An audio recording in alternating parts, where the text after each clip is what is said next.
Aku terpaksa menikahi seorang gadis saat ayahnya sedang meregang nyawa. Aku tak sedikit pun mencintainya.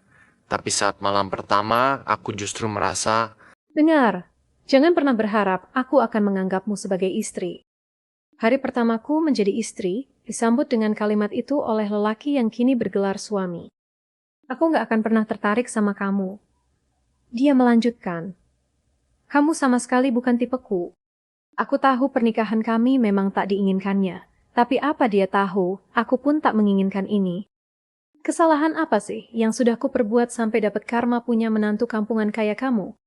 Kini giliran suara ibu mertuaku menggema. Jari telunjuknya mengarah tepat ke wajahku dengan tatapan intimidasi. Aku berdiri terpaku, merasakan panas menjalar ke seluruh tubuh. Anakku akan menjadi dokter. Seharusnya dia tidak menikahimu. Ibu menyentuhkan jari telunjuknya ke dadaku. Sudahlah, Bu. Apa ibu nggak capek? Kita baru saja sampai di rumah. Biarkan Atifah istirahat. Ibu juga perlu istirahat, kan? Ayah mertuaku akhirnya ikut bersuara, coba menenangkan ibu. Namun, ibu menepis tangannya dengan kasar. Ini semua salah ayah, terlalu baik sama tukang kebun itu. Jadi ngelunjak kan sekarang? Hatiku yang sudah hancur sejak awal, semakin tak karuan. Air mata yang tadinya kutahan, tak kuasa lagi dibendung. Tukang kebun yang dimaksud ibu adalah bapakku, almarhum yang bahkan tanah kuburannya masih basah. Tapi, apa ibu lupa, tukang kebun yang ibu hina itu, orang yang 5 tahun lalu rela mendonorkan ginjalnya untuk menyelamatkan ibu.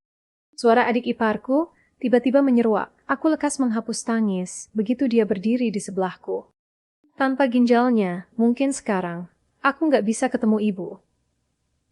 Dia menambahkan, diam, Mai. Jangan ikut bicara kalau tidak diminta. Situasi benar-benar begitu rumit. Aku harap ayah nggak lupa dengan perjanjian kita. Nggak boleh ada yang tahu pernikahan ini. Aku memberanikan diri menoleh pada pemilik suara. Dia terlihat sangat marah. Tanpa berkata apa-apa lagi, dia lekas berlalu menaiki anak tangga.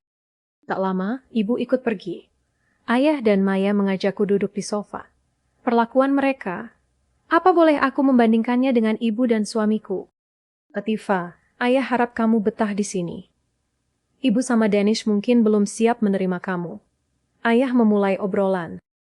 Danish, itu nama suamiku, yang bahkan baru ku ketahui ketika ijab kabul. Iya mbak, ibu sama Mas Danish sebenarnya baik kok. Maya ikut bersuara. Percaya deh sama aku.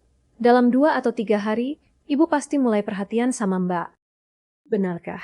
Lalu bagaimana dengan Mas Danis? Aku mendadak teringat bapak. Untuk membuatnya tenang meninggalkanku sebatang kara, ayah memaksa Mas Danish menikahiku. Nikahi Atifah kalau kamu masih ingin menganggap pria ini sebagai ayahmu. Begitulah kalimat ayah pada Mas Danish. Aku mendengar ucapan itu saat mereka berbicara di luar ruangan rawat bapak. Sedetik kemudian, ayah berpamitan menyusul ibu. Sementara, Maya mengajakku ke kamarnya. Dia bercerita tentang cita-citanya menjadi pengacara. Aku mau ambil jurusan hukum, katanya.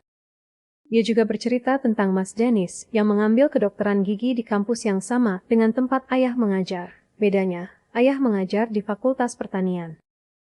Nanti kita juga kuliah di sana, Mbak. Maya mengakhiri ucapannya sambil menarik selimut. Aku berpikir ini sedikit aneh. Saat pengantin baru seharusnya bersama pasangannya di kamar mereka, aku malah berada di kamar yang terpisah dengan suamiku. Mas Danis tidur di kamarnya, sedang aku di kamar Maya. Tidak, ini bukan soal malam pertama. Hanya saja, aku tak pernah mengira akan menjalani pernikahan seperti ini.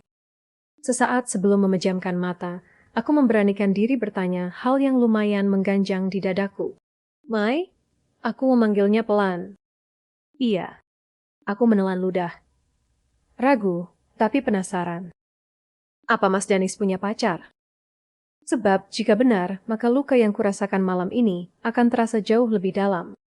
Sudah tamat di aplikasi KBM App.